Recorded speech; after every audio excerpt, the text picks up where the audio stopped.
오늘 요한복음 본문의 말씀은 사실은 요한복음 3장 13절 14절 2절 굉장히 짧은 본문의 말씀이지만 사실은 이 말씀이 나오게 된 배경은 우리가 알다시피 예수님께서 니고데모와 말씀하시면서 성령으로 거듭나야 하는 걸 말씀하시는 중에 마지막 부분에 지금 이 말씀을 하고 계십니다. 그러니까 성령을 왜 받아야 하는가? 성령으로 거듭나야 하는 이유가 무엇인가를 조금 더 영의 세계의 관점에서 하나님은 말씀을 하고 있습니다. 특별히 예수님이 말씀은 13절 이렇게 써 있어요. 하늘에서 내려온 자, 곧 인자 외에는 하늘에 올라간 자가 없느니라. 이거는 상식적이고 지식적인 말로는 전혀 이해할 수 없는 말씀입니다. 하늘에서 내려왔다라는 것도 이해할 수 없을 뿐만 아니라 더더욱 하늘로 다시 올라갔다? 이건 더더욱 이해하기 어려운 이야기입니다. 특별히 육의 관점에서 문제하면 전혀 불가능한 공상과학 소설에서나 나올 법한 그러한 이야기 외에는 전혀 근거가 없는 이야기라고밖에 세상적으로는 들리지 않습니다. 그러나 오늘 예수님은 분명히 니고데모에게 말씀하세요. 하늘에서 내려온 자, 곧 인자 외에는 하늘에 올라간 자가 없느니라. 그러니까 아무나 하늘에서 내려와서 하늘로 올라가는 게 아니라 오직 인자만 그렇게 하늘에서 내려온 자이고 또한 하늘로 올라가는 자다. 바로 그 자는 인자다. 그 인자는 누구냐면 우리가 알다시피 예수님을 가리키고 있는 말입니다. 그러면서 14절 모세 이야기를 꺼내요. 그래서 이 이야기들을 통해서 예수님은 성령으로 거듭나지 않으면 이와 같은 세계를 너희가 전혀 볼 수도 없고 이해할 수도 없고 깨달을 수도 없는데 그와 같은 관점에서 왜 이 말씀이 중요한가 하는 것을 우리는 이 기독교적인 관점에서 이 말씀의 의미를 되새겨 볼 필요가 있습니다. 특별히 여기에는 죽음과 부활이라는 그와 같은 심오한 진리가 여기에 담겨져 있는데 사실은 죽음과 부활은 극단적으로 양 끝에 놓여 있는 상황이에요. 근데 이것이 연결되어 있다라는 것이 기독교만에 갖고 있는 유일한 진리이며 다른 어느 종교에서도 발견할 수 없는 겁니다. 특별히 하늘에서 내려온 자가 다시 하늘로 올라갔다? 이거는 사람으로서는 도저히 있을 수 없는 일인데 바로 그와 같은 일이 예수님을 통해서 이루어졌기 때문에 더더욱 우리는 이 진리가 구체적으로 어떤 의미를 갖고 있는 건지를 우리는 깨달을 수 있어야 합니다. 오늘날 많은 사람들은 이러한 진리 때문에 기독교가 허무맹랑하다 또는 논리적이지 않다, 과학적이지 않다, 상식적이지 않다라는 비난을 합니다. 그러나 그러한 비난 이전에 진리는 진리입니다.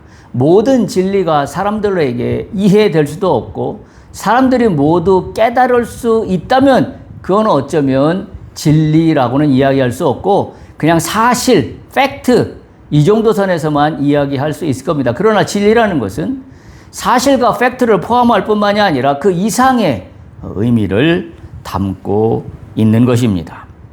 따라서 오늘 말씀을 통해서 예수님이 왜 하늘에서 오셨으며 다시 왜 하늘로 올려져 갔는지 또 그와 같은 과정 속에서 예수님은 어떻게 우리와 함께 하시는지 그 말씀은 오늘 요한복음 14장 18절에 보면 이렇게 기록하고 있어요. 내가 너희를 고아와 같이 버려두지 아니하고 너희에게로 오리라. 아니 하늘로 올라가신 예수님이 다시 우리에게로 오겠다고 말씀을 하는 것과 아울러 마태복음 16장 27절 우리가 또 하나 읽은 본문에 보면 인자가 아버지의 영광으로 그 천사들과 함께 오리라. 그러면서 우리를 버리지 않고 우리에 와 계시겠다라는 것을 거듭 강조하고 있습니다. 그러니까 하늘에서 오셨어요. 근데 하늘로 다시 올라가셨어요. 근데 다시 우리에게로 오시겠다는 그와 같은 연속성에서 오늘 말씀이 이어지고 있습니다. 이 진리를 잘 깨닫는다면 우리는 기독교의 핵심적인 진리를 우리는 깨달을 수 있게 됩니다. 따라서 오늘 말씀의 제목을 이렇게 정했습니다. 나와 함께 하심, 기독교 진리. 이렇게 말씀을 정했습니다. 기독교의 진리는 나와 예수님이 함께 하는 겁니다. 그저 하늘에 있는 어떤 막연한 신을 땅에 있는 인간이 그저 추상적으로 바라보고 있는 그와 같은 하늘과 땅의 관계가 아니라 하늘과 땅은 연결되어 있습니다. 그 이유는 바로 오늘 말씀에 근거하기 때문입니다. 하늘에서 오신 인자는 하늘로 들려 올라갔는데 다시 우리에게로 오신다라는 이 엄청난 진리는 우리의 기독교의 핵심입니다. 따라서 그 핵심 중에 핵심은 뭐냐면 나와 함께 하시는 주님. 내가 이 땅을 살지만 나와 함께 하시는 주님이라는 의미에서 제가 오늘 말씀의 제목을 나와 함께 하심 기독교 진리라고 그렇게 제목을 붙였습니다. 바로 이 말씀은 이미 말씀드린 대로 니고데모에게 성령으로 거듭나야 하는 이유를 말씀하시면서 이와 같은 말씀들이 이어져 있기 때문에 오늘 제가 말씀의 제목으로 삼고 있는 나와 함께 하신다는 이 말씀은 성령으로 거듭나지 않으면 도무지 이해가 될 수도 없고 깨달아질 수도 없고 현실 속에서 확장되어 받아들일 수도 없는 그와 같은 허무맹랑한 이야기로밖에 여겨지지 않는 이야기입니다. 그러나 성령으로 거듭나면 하늘에 승천하신 예수님은 하늘에 계신 게 아니라 오늘 나와 함께 계시다라는 사실을 성령은 우리에게 알게 하십니다. 그것을 깨닫는다면 그것은 바로 기독교의 핵심 진리를 깨닫는 거다 이렇게 이야기할 수 있습니다. 11절에 이 말씀에 나온 거 보면 요한복음 3장 11절 그러나 너희가 우리의 증언을 받지 아니하는도다. 다시 말하면 니고데모에게 너희가 우리가 얘기하는 그와 같은 진리들을 너희가 받지 않는다라고 말씀하시면서 12절에 그렇게 예수님이 이어가셔요. 내가 땅의 일을 말해도 너희가 믿지 아니하거든. 하물며 하늘의 일을 말하면 어떻게 믿겠느냐. 그러니까 하늘의 일을 믿을 수 있는 방법은 성령으로 거듭나는 것밖에 없는 거죠. 성령으로 거듭나야만 하늘의 일을 알 수가 있어요. 만약에 성령으로 거듭나지 않으면 하늘은 하늘이요, 땅은 땅입니다. 따라서 땅에 사는 인간은 땅만 바라보고 삽니다. 하늘은 막연한 어떤 공경의 대상일 뿐입니다. 근데 기독교인은 하늘이 공경의 대상으로 추상적으로 구름처럼 떠 있는 곳이 하늘이 아니라 내 안에 함께 있는 게 하늘입니다. 왜냐하면 예수님이 곧 하늘이시요 하늘에서 오신 그 예수님은 오늘 우리와 함께 계신다고 말씀하고 있기 때문입니다. 그래서 그 말씀이 오늘 13절 하늘에서 내려온 자 곧 인자 외에는 하늘에 올라간 자가 없느니라라는 말씀으로 이어지고 있습니다.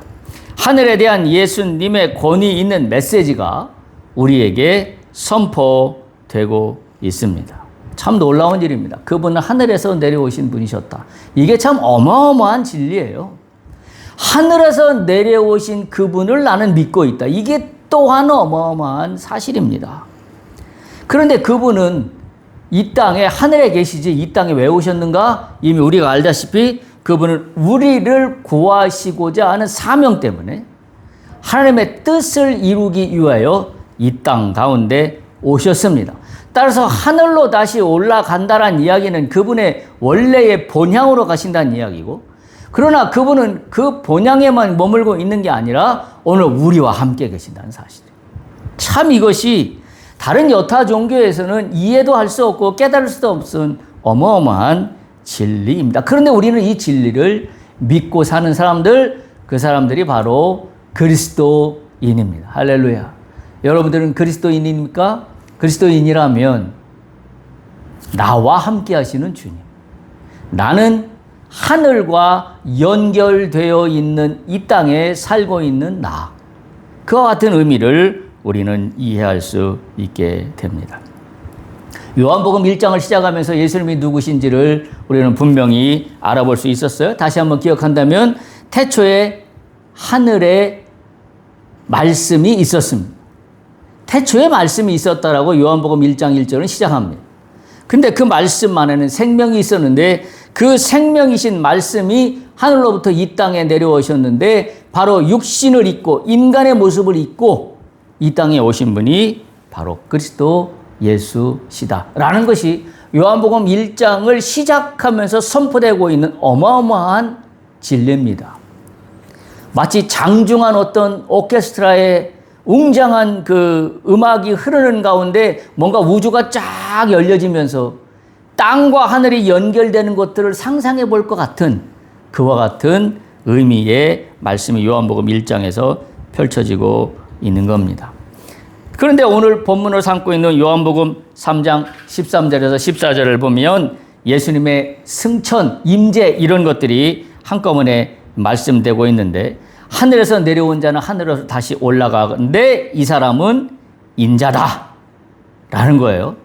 그런데 우리가 분명히 확인해야 하는 것이 있습니다. 예수님은 하늘에 계셨던 분이지만 그분은 또한 이 땅으로 오셨는데 그리고 이 땅에서 다시 하늘로 올라가셨는데 그렇다면 우리는 그렇게 질문해 볼 수 있어야 합니다. 예수님은 지금은 이 땅에 존재하지 않는다는 것인가? 우리는 이 부분에서 아마 교회에서 배운 성경의 지식으로는 아마 우리와 함께 계신다라는 걸 이야기할 수 있을지 몰라요. 그러나 그분의 신앙의 고백 속으로 사람마다 들어가 본다면 과연 내 속에 예수 그리스도가 있는가? 라는 것을 아멘이라고 화답하며 이야기할 수 있는 신앙인들이 생각보다 그렇게 많지 않을 겁니다. 왜냐하면 배워서 알고 있는 지식과 내가 체험되어서 갖고 있는 진리는 다른 것이기 때문에 더더욱 그렇습니다. 성경은 예수님이 하늘에 계시면서 동시에 믿는 자 안에 거하신다라는 이 두 개 차원의 진리를 동시에 말씀하고 있습니다. 여러분 순서지에 있는 그림을 한번 봐주시기 바랍니다. 거기 보면 예수님의 승천과 임재라는 그런 의미를 도식화해서 그려놓은 그림인데요. 자, 맨 위에 예수님의 승천이 있습니다. 그리고 양쪽으로 두 개의 예수님의 본성이 있습니다. 하나는 인성입니다. 그 인성은 휴먼 네이처입니다. 인간으로서의 성품, 성질이죠. 다시 말하면 육신을 입고 있는 인간의 모습입니다. 그 인성입니다. 따라서 이 인성에는 인간과 같이 인간의 육신을 입고 있기 때문에 인간과 같은 희로애락의 감정도 다 갖고 있는 게 인성입니다. 때로는 슬퍼하기도 하고 때로는 기뻐하기도 하고 그리고 밥을 먹어야 되고 그리고 또한 잠을 자기도 해야 되고 인간이 갖고 있는 모든 것들을 다 한마디로 표현해서 그것은 예수님의 인성이다, 휴먼 네이처다 이렇게 이야기합니다. 그리고 또 한 가지는 예수님의 신성입니다. 디바인 네이처입니다. 신이신 예수님입니다. 예수님은 인간이면서 동시에 신입니다. 따라서 예수님은 두 개의 완전한 본성을 갖고 계신 겁니다. 자, 그런데 왜 이것을 승천과 함께 연결했냐면 오늘 말씀에 의하면 하늘에서 내려온 인자가 하늘로 올라갔다고 말씀하시기 때문에 그렇다면 승천하신 예수님은 하늘에 계시고 이 땅에는 존재하지 않는다는 이야기인가? 이렇게 궁금해할 수 있기 때문에 이렇게 그림을 표현한 겁니다. 예수님의 인성으로 보면 인간의 육신의 몸이기 때문에 하늘에 계십니다. 다시 말하면 하늘로 올라갔기 때문에 하늘에 계십니다. 몸은 하늘에 있습니다. 자, 그런데 그분의 신성으로 보면 하늘에 있지 않습니다. 하늘에서 있을 뿐만이 아니라 어디에 있냐면 밑에 있는 세 개의 박스입니다. 우리와 함께 계십니다. With us. 우리와 함께 계시고 어떻게 함께 계시냐면 성령의 내주입니다. Indwelling of the Holy Spirit이라고 그랬는데 내주하십니다. 내 속에 성령이 함께 거주합니다. 우리 속에. 그게 성령의 내주하심이라 그래요. 그리고 교회와 말씀 속에 임재하십니다. 처치와 월드, 말씀 속에 현존하시는 예수님의 신성입니다.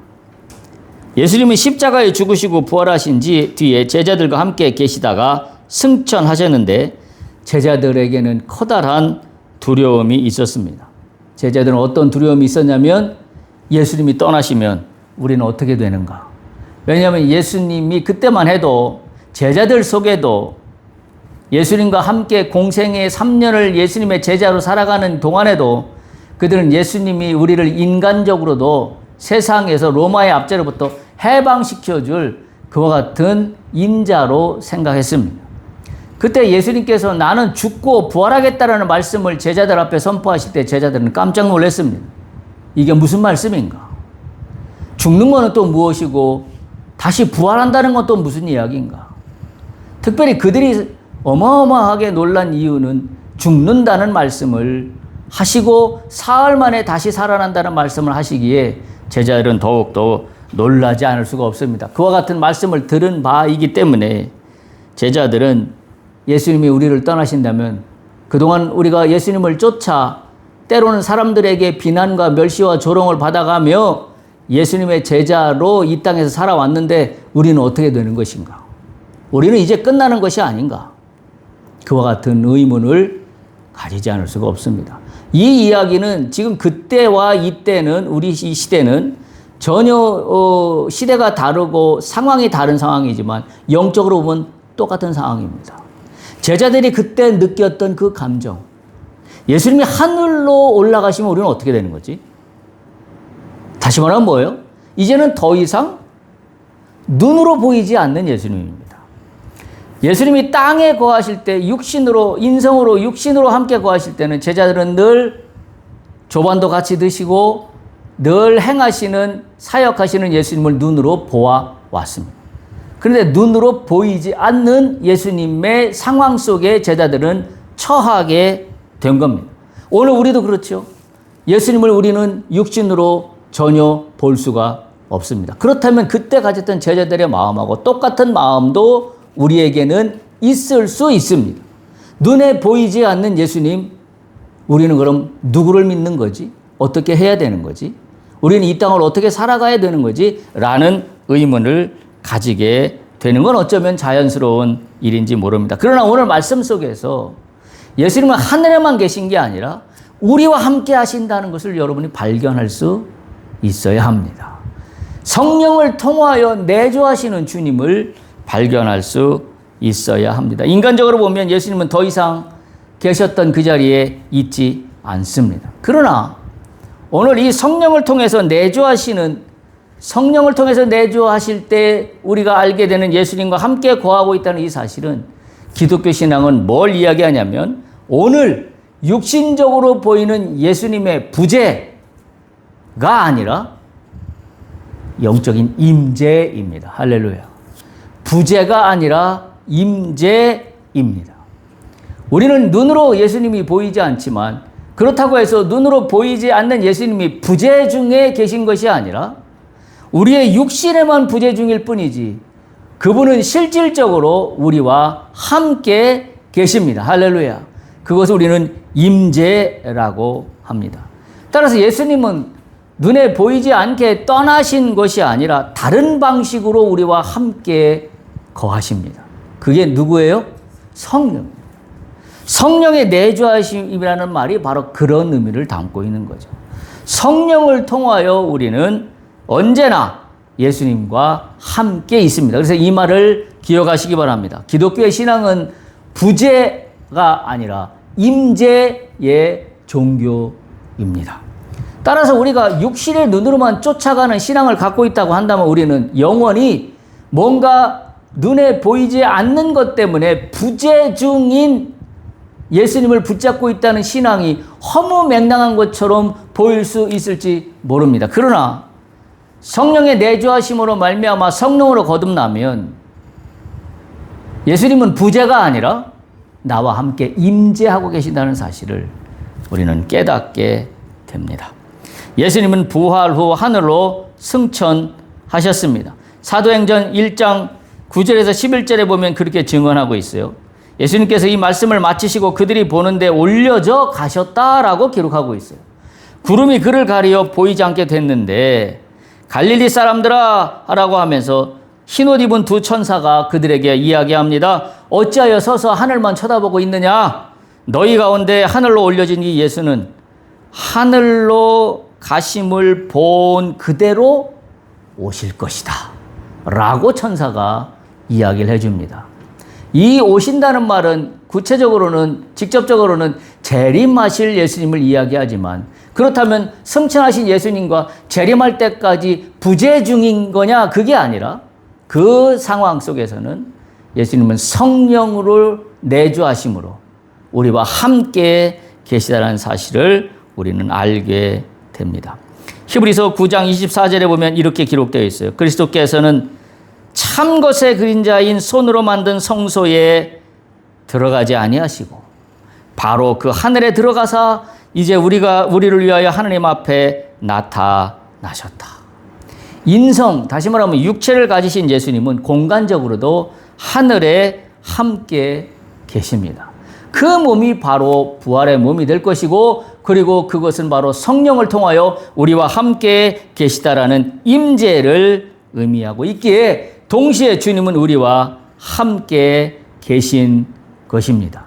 그러니까 예수님께서 지금 니고데모에게 성령으로 거듭나야 한다라고 말씀하시는 이유가 바로 여기에 있습니다.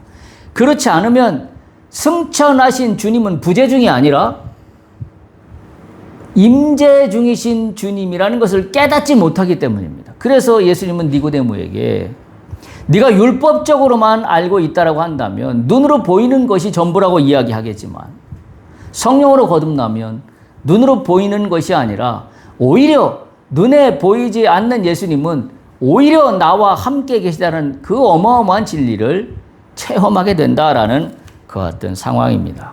그래서 마태복음 28장 20절에 보면 우리가 너무 잘 아는 말씀이 있죠. 내가 너희에게 분부한 모든 것을 가르쳐 지키게 하라. 볼지어다 내가 세상 끝날까지 너희와 항상 함께 있으리라. 세상 끝날까지 내가 너희와 항상 함께 있으리라. 이미 예수님은 승천하셨는데 너희와 함께 하신다라는 말씀은 무슨 말씀이신가요? 바로 이 부분이 기독교의 핵심입니다. 성령을 통하여 내주하시는 은혜로 말미암아 예수님은 육신으로는 눈에 보이지 않지만 실질적으로는 우리와 함께 계신다라는 이 사실이 어마어마한 진리입니다. 내가 세상 끝날까지 너희와 항상 함께 있으리라. 항상입니다.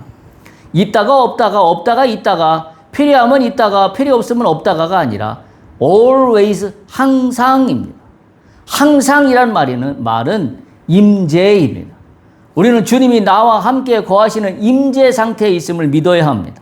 따라서 내 속은 성전이라고 하는 말씀이 바로 그와 같은 의미에서 나는 주님과 함께 거하고 있다는 이 사실을 우리는 분명히 깨달을 수 있어야 합니다. 그러면서 우리가 오늘 본문으로 삼고 있는 요한복음 14장 18절 이렇게 기록합니다. 내가 너희를 고아와 같이 버려두지 아니하고 너희에게로 다시 올 것이다.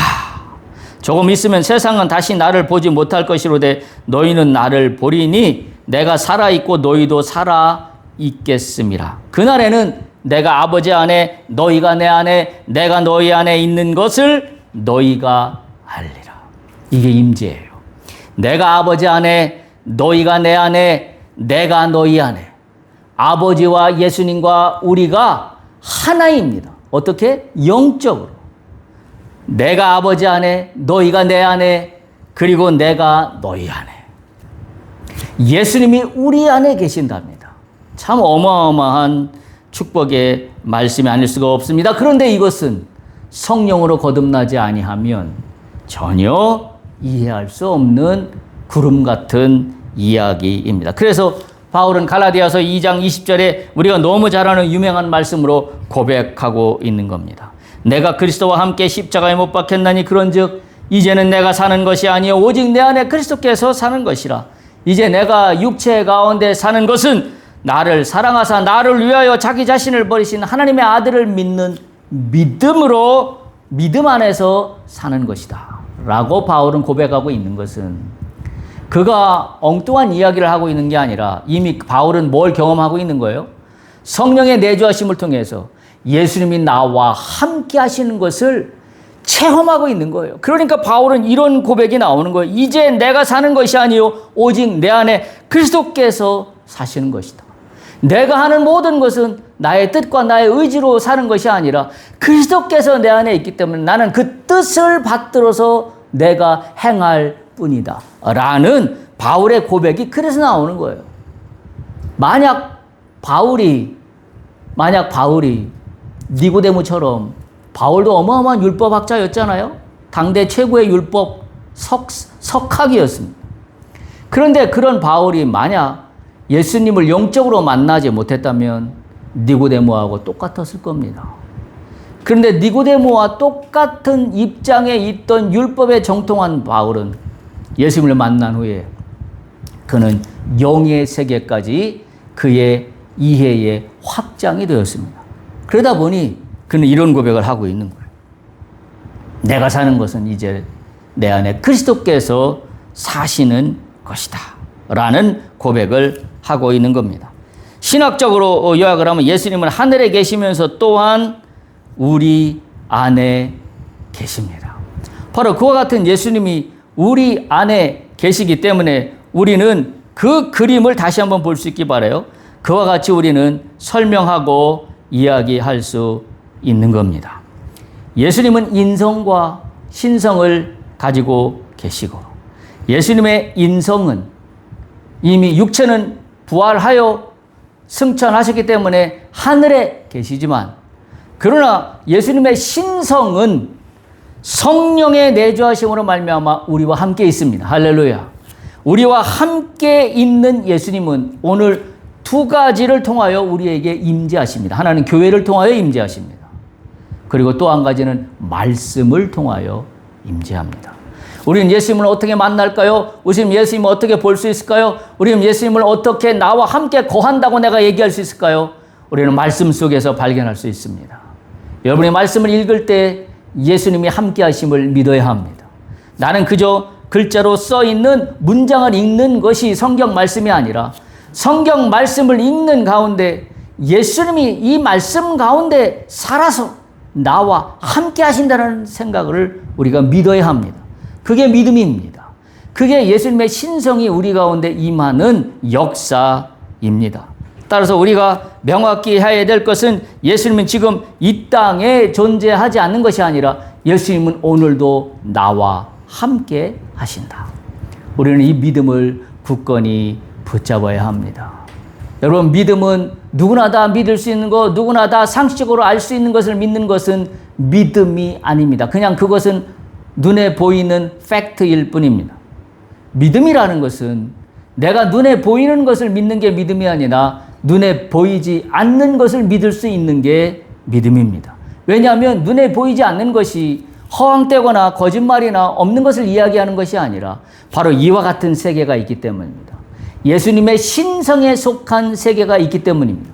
영적인 세계가 있기 때문에 이것은 믿음의 눈으로 보지 않고서는 이 영적인 세계는 알 수가 없고 믿음의 눈으로 다가가지 않으면 성령의 내주하심은 더더욱 알 수가 없습니다. 따라서 우리가 믿음을 갖는다는 것은 그런 면에서 매우 중요한 영적인 의미를 담고 있습니다. 여러분에게 이와 같은 믿음이 있기를 축복합니다. 예수님은 하늘에도 계시지만 오늘 나와 함께 하십니다. 우리는 이 믿음으로 나가야 합니다. 여러분에게 어떤 일이 있습니까? 어떤 어려움이 있습니까? 어떤 곤란한 일들이 있습니까? 어떤 꿈꾸는 일들이 있습니까? 어떤 풀어져야 되는 일들이 있습니까? 믿으십시오. 나와 함께 하시는 주님을 의지하십시오. 나와 함께 하시는 주님과 함께 하는 한 그 주님의 역사는 곧 나의 새로운 창조의 역사로 이어질 것이 분명하기 때문입니다. 이것을 확신하는 것이 믿음입니다. 오늘 말씀을 정리합니다. 오늘 본문의 말씀에 보면 오늘 이렇게 예수님은 말씀하십니다. 하늘에서 내려온 자 곧 인자 외에는 하늘에 올라간 자가 없느니라. 우리는 이것을 믿을 수밖에 없습니다. 모세가 광야에서 뱀을 든 것 같이 인자도 들려야 할 것이다. 그러면서 이 말씀을 통하여 예수님은 우리와 함께 하시는 주님이신 것을 우리에게 말씀하고 있습니다. 주님은 하늘에 계시면서 동시에 믿음으로 응답하는 자 속에 임재하십니다. 기억하십시오. 예수님은 부재가 아니라 임재 중이십니다. 할렐루야.